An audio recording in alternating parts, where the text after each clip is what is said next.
Thank you all for being here. This is just an amazing day. I'm always so gratified to meet with people who care deeply about older adults, and especially those with dementia, and especially those who are in the final years of their lives. So today we are going to, this morning we're going to have a look at one aspect of care for older adults with dementia, and it is the area of spirituality. And this is not always an area that comes first to mind. We think about chaplains, we think about clergy, we know about religion a lot sometimes, but we don't always have a strong sense of how we work with spirituality. It is so important because the literature now tells us very clearly what many of us in this room have known for decades, and that is that dementia does not erase spiritual need. Does everybody agree with that? Yes. Okay, beautiful. When we give people spiritual care, when we meet their spiritual needs, we bring them moments of joy. And anybody who's read Jolene Bracke's book, I know there are some people here today, when you read her book on moments of joy, you know that when people have a moment of joy, it lasts longer than we think. And a bunch of moments of joy add up to a better day, a better week. We also know that we are all very, very, very busy. We know that people in our care, both in facilities and in the community and in hospital, have a lot of need, a lot of medical needs, a lot of physical problems that we have to help them with. And sometimes people say, this is not my top priority. I have to make sure that people get fed and that they are up and that their pain is managed. And that's very valid. It's also not the most immediately comfortable area for many healthcare providers. We've had some good conversation in the group this morning several times. Can I ask you for just a moment or two to turn to somebody that you're sitting next to? Think about this last area. What's the issue? Why is spiritual care, spiritual well-being, spiritual distress, why are these concepts more difficult for people in general in healthcare than low blood sugar or hypertension? You said because this is an area that is not easily defined or measured. Absolutely right. Who's got another thought? It's subjective. Go ahead. It is subjective, not objective. It is subjective. It is not objective. What's another reason that it's more difficult? We're so used to being human doers instead of human beings. We are human doers instead of human beings. These are all absolutely correct, and we could probably come up with dozens more if we had the time. But yeah, we all believe in holistic care, don't we? We all believe in person-centered care. We say that we want to and must care for the whole person, and that means body, mind, and spirit. When we try to apply the theory, the real world gets in our way. Often we don't have the language. Many people working in healthcare do not have a religious background, so they're not familiar with a lot of practices and rituals. And sometimes people who do have a strong religious background will tell me that the word spirituality is very fuzzy and very unclear for them. And so we would never, ever be able to come up with a definition of spirituality that everybody would agree to. In this room, we would come up with probably many dozens of them. It is about the essence of the person for our purposes today, if that's okay with everybody. It is about meaning in life. It is about our connections to other people, to the universe, and for many people, to a higher power, however that higher power is named. It certainly includes beliefs, values, practices that we incorporate in our life. And I think many people would agree, and again, for our purposes today, that religion is one way of accessing the sacred, of finding that spiritual path that people need to have in their lives. There is a very lovely quote that I'm going to read to you from Froggatt and Moffat in 1997.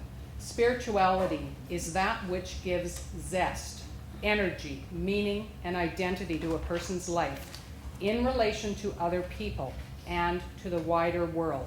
Spirituality can be expressed and experienced in feelings of awe or wonder, those moments of life which take you beyond the mundane into a sacred place. And I often think, when I consider folks in residential care and sometimes in the community, how do we help them to access the spiritual? How do they move from the mundane to the sacred? Here are some of the ways that we mediate the sacred that come to us from really, really amazing and excellent literature. If that resident or client in the community is someone for whom these modalities help them to access their spirituality, how do we help them to do that when they move into care? And I often think of the WIT method, W-I-T. Anybody know what the WIT method is?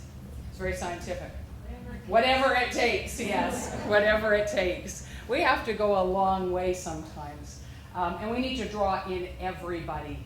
Spirituality and spiritual care is not only about chaplaincy, although we need them so much and we need more of them than we have. Everybody can help: family, friends, staff, volunteers, neighbors, students. Everybody has a place in this quest. Here's an amazing poem which to me really speaks to much of what we're talking about here this hour. The beauty of the trees, the softness of the air, the fragrance of the grass speaks to me. The summit of the mountain, the thunder of the sky, the rhythm of the sea speaks to me. The faintness of the stars, the freshness of the morning, a dewdrop on the flower speaks to me. The strength of the fire, the taste of salmon, the trail of the sun, and the life that never goes away. They speak to me, and my heart soars. Can you imagine in your mind the crashing waves at Tofino? Can you remember a time that a butterfly might have landed on your hand somewhere? All of these things are ways that each one of us in this room accesses the spiritual side of ourselves. And when we have dementia, those needs are still there. Tom Kitwood, as you know, did the seminal work in the area of personhood and dementia. Don Brooker followed after him, and basically they said, we need to not look at older persons with dementia as less than they used to be, as less than wholly human. His work often focuses on putting the word person bigger than the word dementia. So it is a person with dementia, not a person with dementia as our focus. When we look at wholeness and holistic care, if we see people with dementia as less than their previous cognitive self, then we are basing wholeness in cognition alone. And of course, we all know that that is not true. That is not right. We need to recognize that the way we work with people, the way we speak to them, someone mentioned this morning that if you are outpacing persons with dementia, a phrase that Tom Kitwood coined, if you are speaking over their head and asking more of them than their abilities will allow, we're outpacing them. That does not contribute to a spiritually supportive environment. Does that make sense? And so the way that we talk, the way that we listen, if people have wholeness and if we want to honor their personhood deep into dementia, we have to listen, even if what we are hearing does not make the same kind of sense.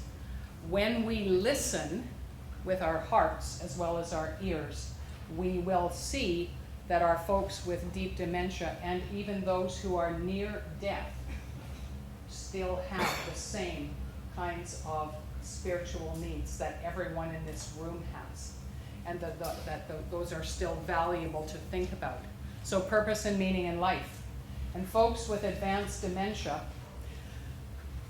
especially retired nurses, often wander around looking for things to do and fix. And have you seen one of your residents or your clients walk around with a clip chart?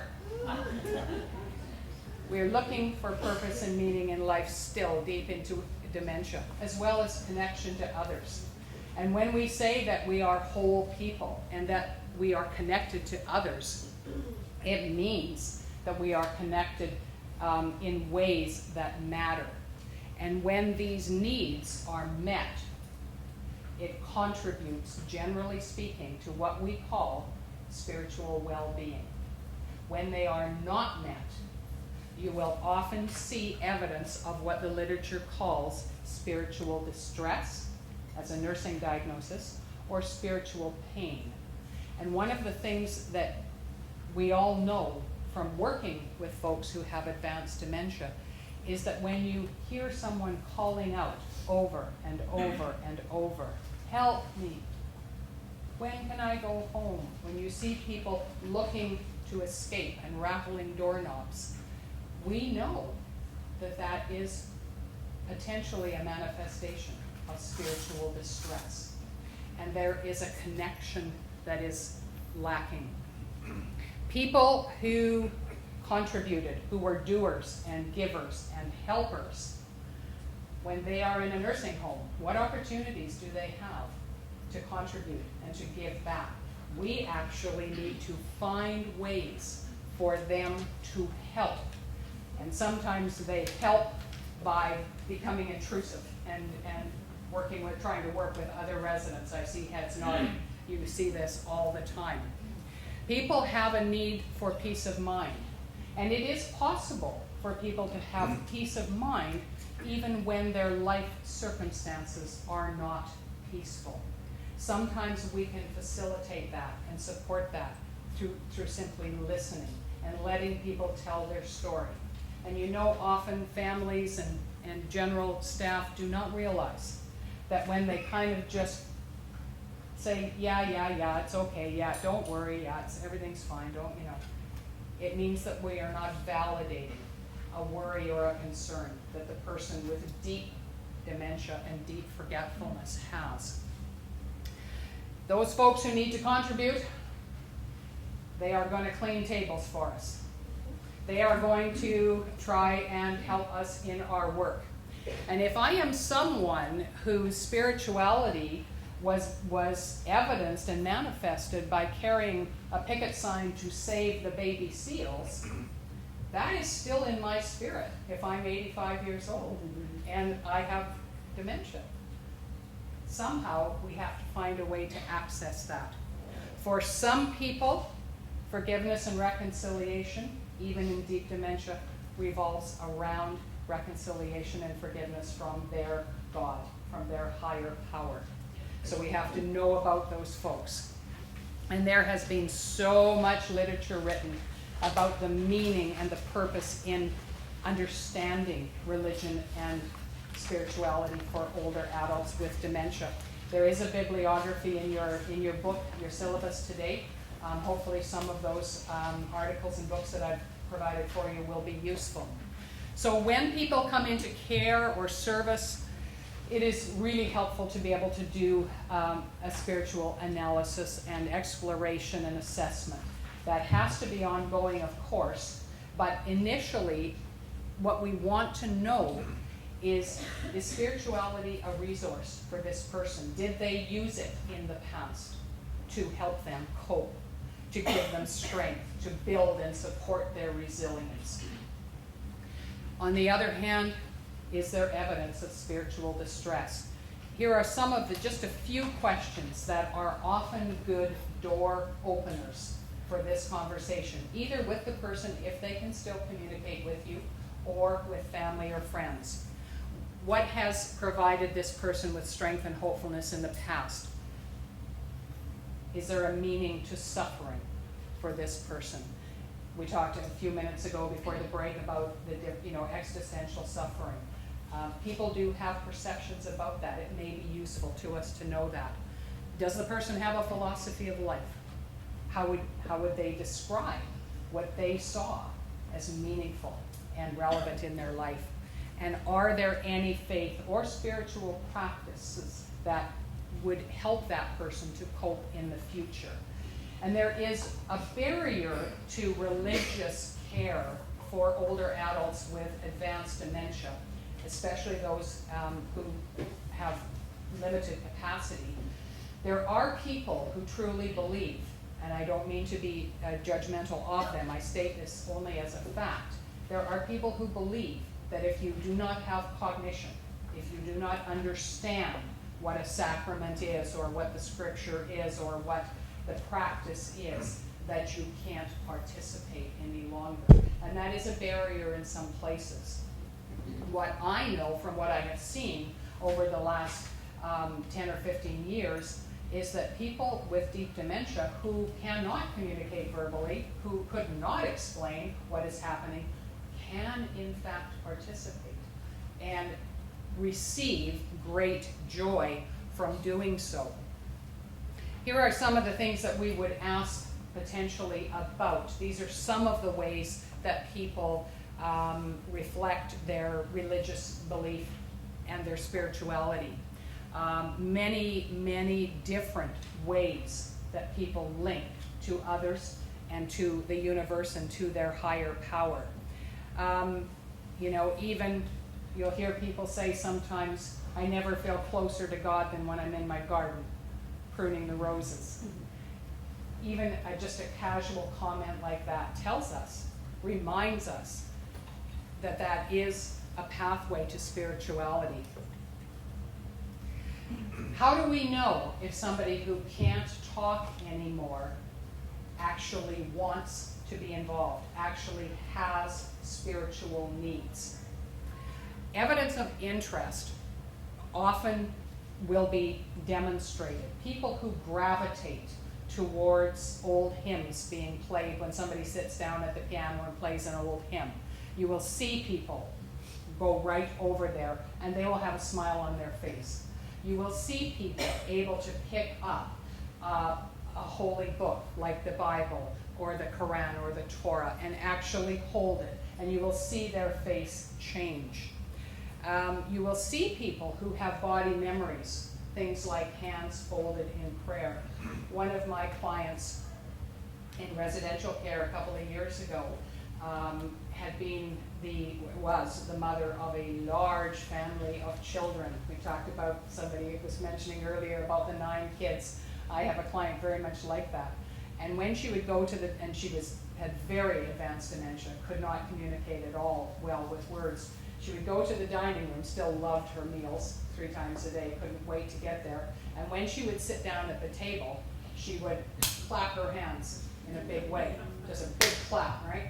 Now, she didn't know why she did that. She couldn't tell you why she did that. So we went to investigate what was this big, loud clap about, and it would jolt everybody. And of course, she was saying to her many children around the table, it is time to say grace. Absolutely. And so that got their attention. And, those kinds of things, those are things that we can cue people. I had another client, a gentleman in residential care who couldn't remember that he used to pray. But when there was somebody there who could help him and say when he was going to sleep at night, would you like to say your prayers? He would just beam. He would be so happy.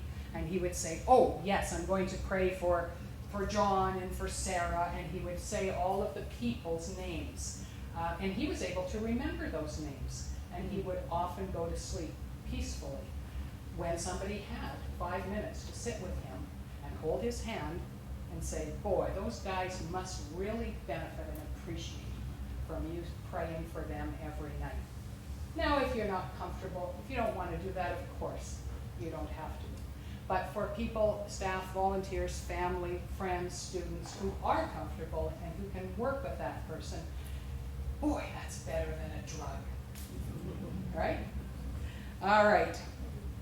Evidence on the contrary to spiritual distress. We do have a lot of research happening in the area of recognizing behaviors like calling out, withdrawal, people who are highly anxious, people who are asking to go home. When can I go home? That is more than just, sometimes more than just an indication that they don't feel comfortable and they don't recognize their surroundings. It may well mean that there is a spiritual need. People who are afraid of falling asleep at night. So people who show interest, people who show possible evidence of spiritual distress, those are the folks that we actually want to include a spiritual focus in their care planning. Excuse me? Go ahead. What is shadowing? Shadowing, just like being my shadow, being Oh, right, okay. you know, right beside me, following me everywhere. Yeah, Thanks. yeah. So memory cues, people who actually have said grace every day of their life, every single meal for many, many, many decades. Why do we just assume that that doesn't happen or can't happen in residential or in any place that the elder with dementia is? It can happen. Going to church clothes. Has anyone here said to somebody with a strong religious background, you know, church today, we better have a bath and get some new clothes happening here. And people who normally are not excited to get into the bathtub and change their clothes will say, oh, I need clean clothes today. And they connect with that little saying, going to church clothes. I had a lady who used to say out loud often when she couldn't remember how to say much else, I do not walk alone. That same little lady used to also say, which is on a slide that's coming up, we knew that she remembered the words, he is risen indeed. And she was watching a show on a religious service on TV, and somebody at Easter said, he is risen. And in the Christian faith, the response in most mainstream churches is, he is risen indeed. And this little lady, who absolutely did not talk ever, jumped up and said, he is risen indeed. And that stuck in her head. And she was able to say that over and over and over with a huge smile on her face. Well, that's fantastic.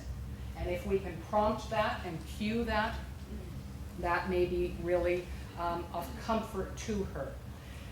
Dementia-friendly religious services, this focus on dementia-friendly is really important because often religion is about words. It's about memory. It's about cognition. And these are folks who cannot do those things anymore. And so we need to change our focus if we are going to do religious things for folks, and if their families and friends and pastors and priests and ministers and rabbis are going to do for them, they need to make religious offerings dementia friendly. And I had an amazing opportunity to witness something just about a year ago. There was a lady in the community who was working with one of our sort teams, and she had a very, very strong Greek Orthodox religion in her background and had very advanced dementia, but was still really functional. And she was able to go to church with her family, but she could only stay about 5 minutes or 10 minutes, and then she would start to get a little bit agitated, and they would take her home, and they were happy to do that because she wanted to go to church. The priest said, I will bring communion back to the back of the church when I see you coming in, and I'll just offer it to her and see what happens. And he came on with a little platter, a little plate, with the little tiny cube of bread and the little glass of juice. And he came and held it out to her and started to say the words that he wanted to say. And she just jumped in, and I watched this. She grabbed a little piece of bread and just popped it in her mouth, and she grabbed that little juice and drank it down. And he was a little bit taken aback because he wanted to say the words that he needed to say. Well, she had a great big smile on her face, and he just nodded his head to her and said, "There you are." And she said, "Good." And you know, I know that there are people who would argue that she should not have communion. I realize that there is that train of that school of thought. But she just had huge comfort from that little 30-second interval. Is there a question or a comment? No, I'm just going to make a comment about sacraments. Is that the original intent was to take us beyond words in the beginning, so the fewer words, the better. Thank you. So this wonderful comment that the sacraments in the beginning were beyond words. And that is so, so wonderful. So here's some of the things that are still very possible for people with advanced dementia because they rely on the senses. You do not need intact cognition to drum if that is in your heritage. You do not need to understand the effect on your nervous system of a singing bowl. You know, those bowls that come from and have that wonderful resonating sound. To smell incense burning, to hold a candle or another artifact in your hand. All of these things are very possible for people with advanced dementia. And society, as Kitwood told us, is so hyper-cognitive. We have such value on being able to think and make our own decisions and be autonomous, that sometimes we need to remember more carefully that if we adapt what has been a history for a certain person, that they are still very capable.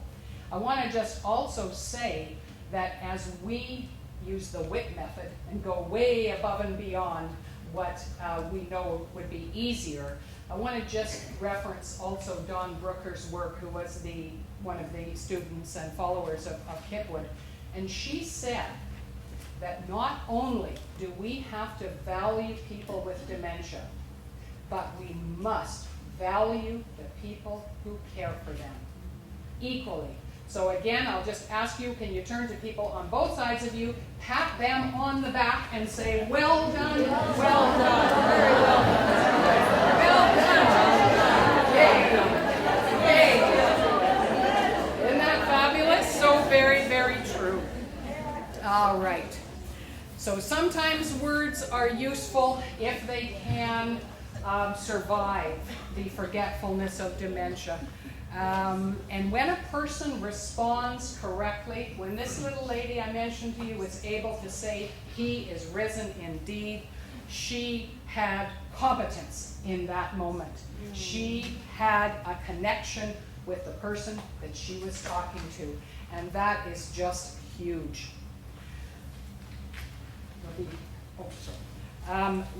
I want to just make one cautionary note, and that is that sometimes we need to be very aware and very thoughtful about areas where people get into difficulty.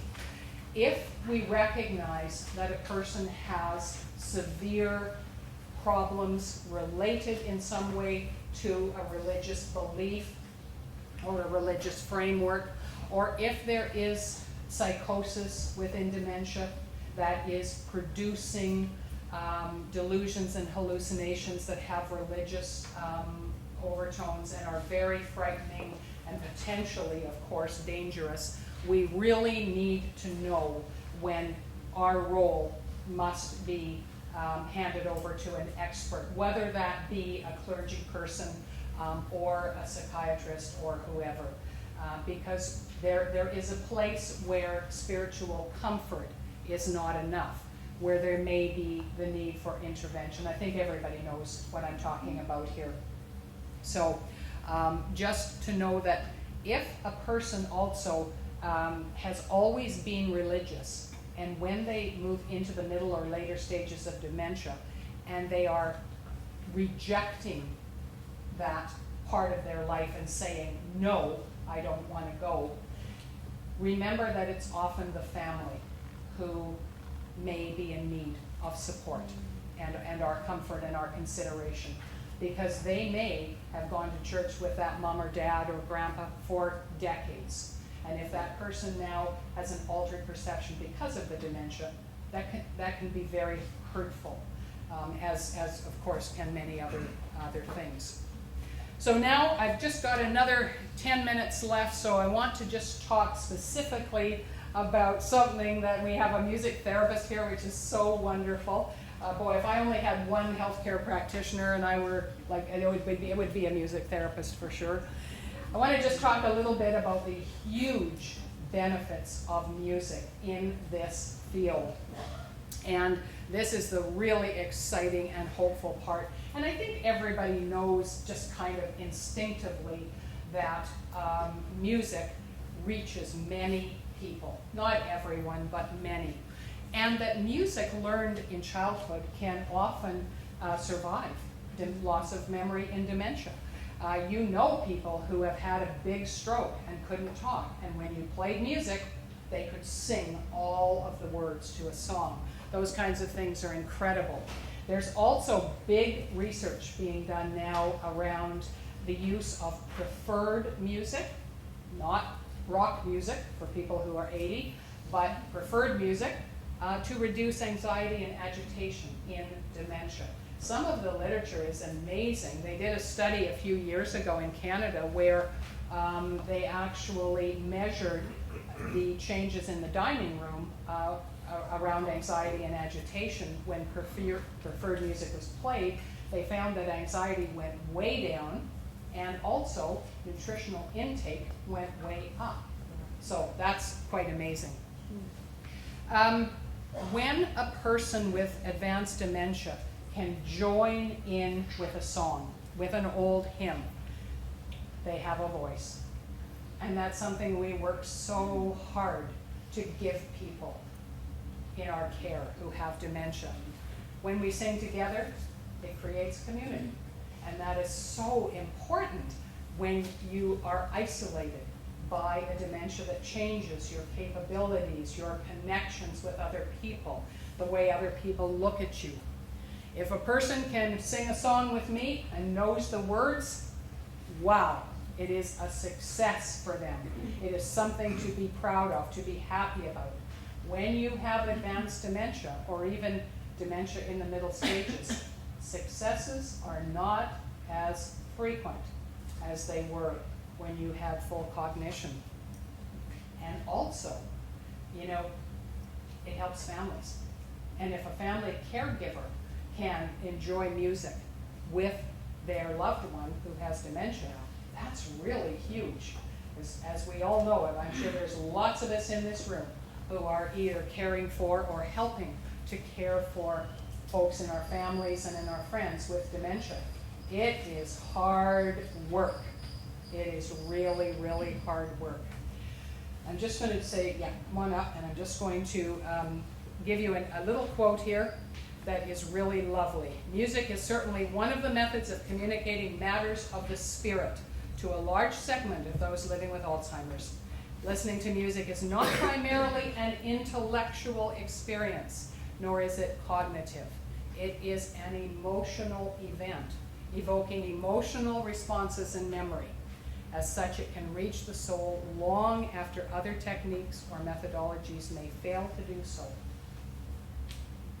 I think that says it all.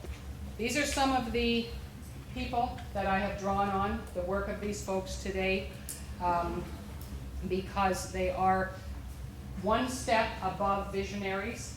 They are passionaries, which is a wonderful term. And many of them, I think we are very, very indebted to.